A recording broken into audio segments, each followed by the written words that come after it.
Magandang araw. Ako po si Mark Lester Lirag. Ito po ang aking daily devotion.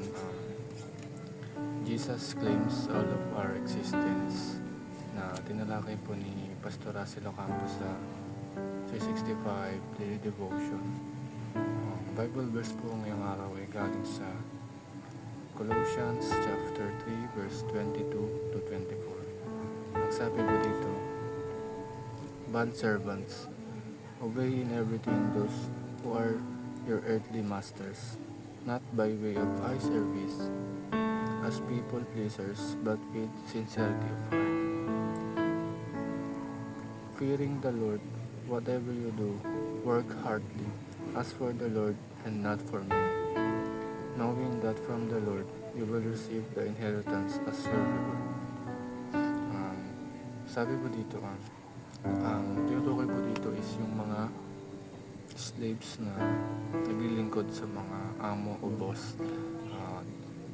Ang sabi po, ang utos po dito is ang paglilingkod nila ay hindi dapat nila ialay sa kanilang mga boss o amo, kundi ialay ito sa Panginoon, at gawin ito hindi para sa makita ng ibang tao o ma-please yung ibang tao, kundi para makita ng Panginoon na tayo ay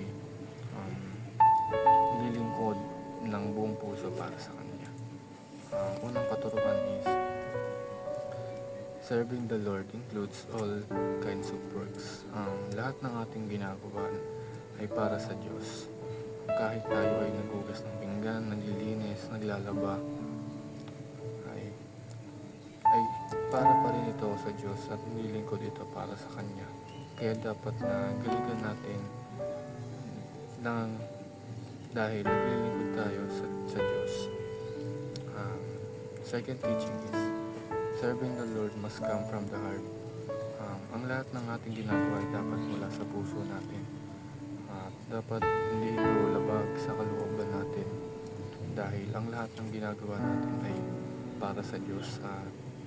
Kung ang laman ng puso natin ay hindi maganda sa paningin ng Diyos, ay hindi ito nakikitaan ng value ng Diyos.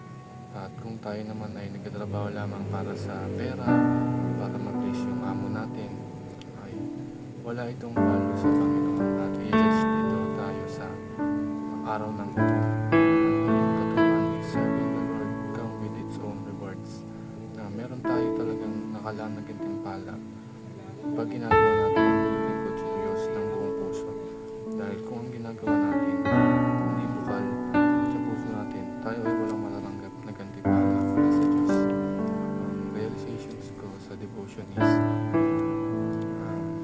maglingkod tayo sa Diyos ng buong puso, at hindi lang para sa mga boss natin o sa amo natin, dahil may reward na nakalaan para sa atin kung tayo ay maglilingkod sa Kanya ng buong puso. Yun lamang.